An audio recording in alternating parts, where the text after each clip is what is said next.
తెలంగాణ ఉద్యమకారుణ్ణి, అదేవిధంగా ఉస్మాన్ యూనివర్సిటీలో రీసెర్చ్ స్కాలర్ని. ఇక్కడ వచ్చిన నా తోటి రీసెర్చ్ స్కాలరు సుమను, వెంకటు, పాండురంగు అనేక విద్యార్థులు రావడం జరిగినది.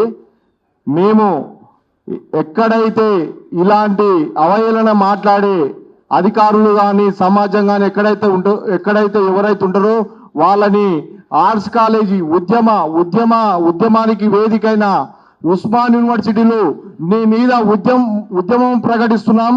ఇప్పుడే మేము అవసరమైతే నీ దిష్టి బొమ్మ నిలబెడతాం. ఈ క్షణాన్ని మేము పోయి దిష్టి బొమ్మ నిలబెడతామని ఇక్కడ ఉన్న విద్యార్థులను మేము అందరం హెచ్చరిస్తున్నాం.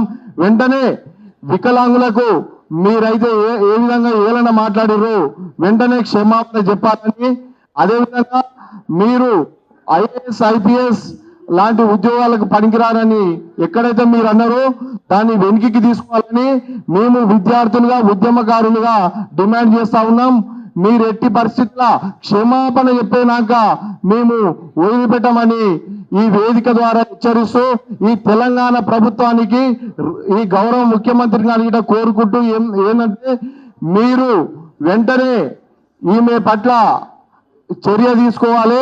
ఈమె క్షమాపణ చెప్పినాక వికలాంగుల సమాజం ఎక్కడ నిన్ను వదిలిపెట్టదని, ముఖ్యంగా నిన్ను ఉస్మాన్ యూనివర్సిటీలో నీ మీదనే ఉద్యమం ప్రకటిస్తున్నాం. ఈ వేదిక ద్వారా తెలియజేస్తూ అందరి వికలాంగుల తరఫున ఒకటే చెప్తున్నాం, మీరు క్షమాపణ చెప్పినాక మేము వదిలిపెట్టే ప్రసక్తి లేదని తెలియజేస్తా ఉన్నాం. You can see the examples of Mr. Jaypal Reddy, who was the best parliamentarian from South India. You can see the greatest scientist Stephen Hawking and the great dancer Sudha Chandran. In spite of their challenges, they have outsmarted others. They have actually outgrown their disability and proved themselves. And who is she to judge all these things? Who is she to give all these derogatory remarks and comments, highly discriminatory comments? These are all strongly reprehensible.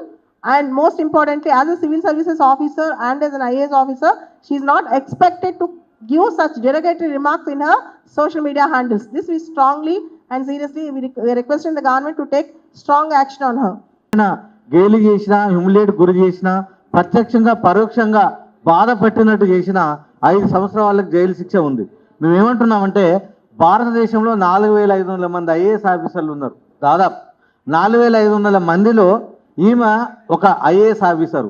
Social మీడియాలో personal development కోసము దాన్ని వికలాంగులు వైకల్యమైన వ్యక్తుల మీద మాట్లాడడం అనేది చాలా హీనమైన చర్య. ప్రధానమంత్రి దివ్యాంగులు అంటున్నారు. తర్వాత ఇంటర్నేషనల్ లాంగ్వేజ్లో కూడా పర్సన్స్ విత్ డిజేబిలిటీస్ వైకల్యగల వ్యక్తులను గౌరవిస్తున్నారు. ఇక్కడ మేము చెప్పేది ఏంటంటే ఈరోజు భారతదేశ వికలాంగులు దాదాపు WHO కానీ వరల్డ్ బ్యాంక్ కానీ ఇంకా ఏదైనా 10% ఆఫ్ ది పీపుల్ ఉన్నారు. అంటే 10 కోట్ల పైన మన వైకల్యమైన వ్యక్తుల జనాభా ఉంది. అందుకే మేము మా తోటి వికలాంగుల సంఘాలు మేడం బాలలత గారు ఇచ్చారు 24 గంటల టైము. We are all waiting. 24 గంటల తర్వాత సైబర్ క్రైమ్, సైబర్ చట్ట ప్రకారం, తర్వాత వికలాంగుల హక్కుల చట్ట ప్రకారం, తర్వాత UPSC code of conduct, IAS కూడా కోడ్ ఆఫ్ కండక్ట్ రూల్స్ ప్రకారం మేము ఖచ్చితంగా 24 అవర్స్ తర్వాత మేమందరం కూడా ఒక కేసు ఫైల్ చేస్తాం. ఏదో రోడ్డు మీద పోయే మామూలు వ్యక్తులు ఒక మాట అన్నారంటే వదిలేస్తాం. కానీ ఈ దేశంలో ఒక ఐఏఎస్ అంటే భారతదేశ రాజ్యాంగ విలువలు, పార్లమెంటు వ్యవహారాలు, ఆ తర్వాత భారతదేశంలో అన్ని చట్టాలు, ఒక వికలాంగుల హక్కుల చట్టమే కాదు, భారతదేశంలో ఉన్న ప్రతి నియమ నిబంధనలను పాటించే మొదటి వ్యక్తి ఎవరంటే ఐఏఎస్ ఆఫీసర్. అందుకే స్మితా సబర్వాల్ విషయంలో ఈ వేదిక ద్వారా మరి బాలలత గారి సమక్షంలో మేమందరం కూడా వికలాంగుల యాక్టివిస్ట్ తరఫున ఆమె ఇచ్చిన గౌరవం 24 గంటల టైము వరకు వెయిట్ చూస్తాము. 24 గంటల తర్వాత రాష్ట్రం అంతా కూడా ఎక్కడ వీలైతే అక్కడ పోలీస్ స్టేషన్లో కావచ్చు, లేకపోతే వీలైనటువంటి చట్టపరమైనటువంటి లీగల్ సర్వీస్ అథారిటీలో కావచ్చు, మేము ఈ సైబర్ చట్టాల ప్రకారం వికలాంగుల యొక్క మానసిక వేదనకు గురైన సందర్భంలో కేసు వేస్తాం.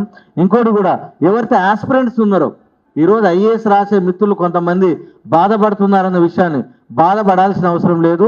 వికలాంగుల హక్కుల చట్టం కానీ ఈ రిజర్వేషన్ కానీ ఒకరిస్తే వచ్చింది కాదు. వికలాంగులకు గ్రేట్ జావేద్ ఆబ్ది 25 సంవత్సరాలు ఆయన అడుగుతూ పనిచేశాం. గ్రేట్ జావేద్ ఆబ్ది గారు పోరాడినరు. ఆ తర్వాత సుప్రీంకోర్టు మద్దతు ఇచ్చింది.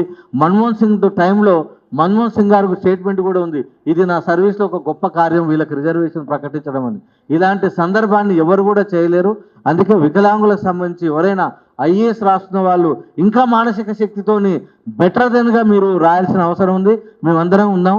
ఈ సందర్భంగా ఒకటే, స్మితా సబర్వాల్ 24 hours రెస్పాన్స్ ఇవ్వకుంటే we will fight legally. Thank you.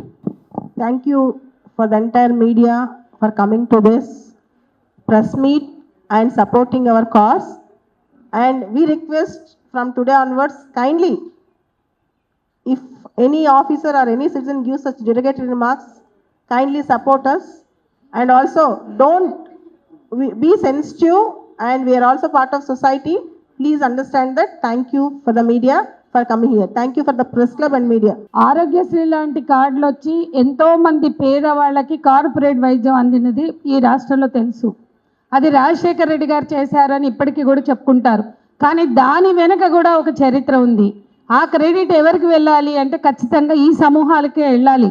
ఆ రోజు వికలాంగుల సమాఖ్యలు అన్నీ కలిసి వైద్యం కోసం చేసిన పోరాటం, మందకృష్ణ మద్దతుతో చేసిన పోరాటంలో భాగంగా గుండె జబ్బుల పిల్లలకి వీళ్ళందరూ చేసిన ఒక పెద్ద స్టేట్ లెవెల్ మూమెంట్ తర్వాత దాని ప్రభావంతో వచ్చినటువంటి, అంటే వీళ్ళు కూడా ఒక సెక్షన్ దాని మీద ప్రభావం చూపించిన వాళ్ళు. అట్లా ఆరోగ్యశ్రీ కార్డు వెనుక వీళ్ళ పోరాటం ఉంది. ఎందుకంటే అవన్నీ మేము కూడా అప్పుడు అటెండ్ అయ్యాం. అనేక సందర్భాల్లో వీళ్ళు చేసిన హక్కుల పోరాటాల్లో మేము ఉన్నాము.